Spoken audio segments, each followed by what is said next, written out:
ഈ കാലയളവ് നമ്മുടെ നാടിനെക്കുറിച്ച് ഒരുപാട് തെറ്റിദ്ധാരണകൾ സൃഷ്ടിക്കുന്നതിന് വേണ്ടിയുള്ള പ്രചരണങ്ങൾ നടന്നൊരു കാലമാണ്. അത് ബോധപൂർവമാണ്.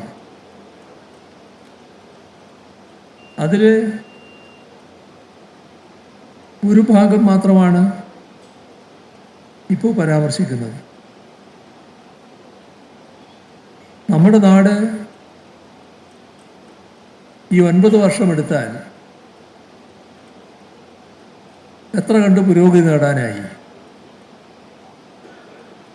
ചിലരെ സ്ഥാപിക്കാൻ നോക്കുന്നത് നാം വല്ലാത്ത കടക്കണിയിലാണ്, സാമ്പത്തിക വിഷമവൃത്തത്തിലാണ്, നാടിൻ്റെ പുരോഗതിയും നടക്കുന്നില്ല, പദ്ധതികളൊന്നും നടപ്പാവുന്നില്ല, സാമ്പത്തിക പ്രയാസം കാരണം പദ്ധതികളാകെ വെട്ടി ചുരുക്കുകയാണ്. ഇങ്ങനെയെല്ലാമുള്ള പ്രചരണങ്ങൾ അതിശക്തമായാണ് നാട്ടിൽ നടത്തുന്നത്. നമ്മുടെ നാടിൻ്റെ സാമ്പത്തിക ശേഷിയെക്കുറിച്ച് പറയുമ്പോൾ സാധാരണ സർക്കാരിൻ്റെ കയ്യിൽ വരുന്ന വരുമാനം, അതാണല്ലോ ചെലവുണ്ടത്. അതിലൊന്ന് സർക്കാർ ഉണ്ടാക്കുന്ന തനത് വരുമാനമാണ്. മറ്റൊന്ന് വിവിധ തരത്തിൽ കേന്ദ്ര സർക്കാർ സംസ്ഥാനത്ത് നൽകേണ്ട പണമാണ്. പിന്നൊന്ന് എടുക്കുന്ന കടമാണ്. ഇതിൽ സാധാരണഗതിയിൽ നാടിൻ്റെ പുരോഗതി വിലയിരുത്തുമ്പോൾ നമ്മുടെ തനത് വരുമാനം അതിൻ്റെ നില എന്താണ് എന്നത് പരിശോധിക്കേണ്ടതുണ്ട്. 2016 നമ്മുടെ സംസ്ഥാനത്തിൻ്റെ തനത് വരുമാനം 26%. 26% നിന്നിരുന്ന തനത് വരുമാനം ഇപ്പോൾ 73%. അപ്പോൾ നല്ല പുരോഗതി ആർജിക്കാൻ നമുക്ക് കഴിഞ്ഞു എന്നർത്ഥം. കഴിഞ്ഞ 3 വർഷത്തെ തനത് നികുതി വരുമാനമെടുത്താൽ അതിലും വലിയ വർധനവുണ്ടാക്കാൻ നമുക്ക് കഴിഞ്ഞു. 3 വർഷം മുൻപ് 47,000 കോടി രൂപയായിരുന്നു. 47,000-ൽ നിന്ന് ഇപ്പോൾ 81,000 കോടിയിലേക്ക് വളർന്നു. 3 വർഷക്കാലയളവിലുണ്ടായ വളർച്ചയാണ്.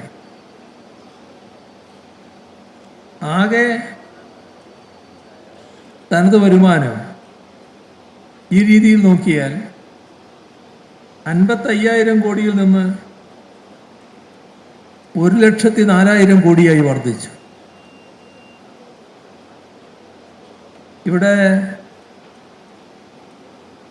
കടം സാധാരണഗതിയിൽ ആഭ്യന്തര ഉൽപാദനവുമായി ബന്ധിപ്പിച്ച കണക്ക് പറയാറുണ്ട്. അത് നേരത്തെ 36%. ഇപ്പോൾ 34%. ഇനിയും അത് കുറച്ച് കൊണ്ടുവരാൻ കഴിയും. വേറൊരു പ്രശ്നമുള്ളത്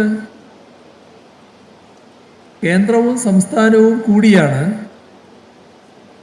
പല ചെലവുകളും നിർവഹിക്കുന്നത്. നമ്മുടെ സംസ്ഥാനത്തിൻ്റെ അനുഭവമെടുത്താൽ വലിയ ചെലവ് നാം വഹിക്കേണ്ടി വരികയാണ്. സംസ്ഥാനത്തിൻ്റെ പങ്ക് വർദ്ധിക്കുന്നു, കേന്ദ്രത്തിൻ്റെ പങ്ക് കുറയുന്നു. ഇപ്പോൾ കഴിഞ്ഞ സാമ്പത്തിക വർഷം, ഈ കഴിഞ്ഞ മാർച്ച് 31, ആ സാമ്പത്തിക വർഷം എടുത്താൽ ചെലവിൻ്റെ 70% സംസ്ഥാനത്തിന് വഹിക്കേണ്ടി വരും. ഈ ഏപ്രിൽ 1 മുതലുള്ള പുതിയ സാമ്പത്തിക വർഷത്തിൽ അത് 75% എന്നാണ് കണക്കാക്കുന്നത്. നമ്മുടെ നാട് ഇത്തരമൊരവസ്ഥ നേരിടുമ്പോൾ മറ്റു പല സംസ്ഥാനങ്ങളിലും ഇതേ നിലയല്ല എന്ന് നാം കാണണം. കേന്ദ്രത്തിൻ്റെ വിഹിതം കുറെ കൂടി ഉയർന്നതും സംസ്ഥാനത്തിൻ്റെ വിഹിതം കുറഞ്ഞതുമായ ധാരാളം സംസ്ഥാനങ്ങളെ ഇന്ത്യക്കകത്ത് കാണാൻ കഴിയും. നമുക്ക് ഇത്തരത്തിൽ ചെലവ് വഹിക്കാൻ കഴിയുന്നത് എന്തുകൊണ്ടാണ്? അതിന് കാരണം നമ്മുടെ മൊത്തം ആഭ്യന്തര ഉൽപ്പാദനം വർദ്ധിച്ചതുകൊണ്ടാണ്.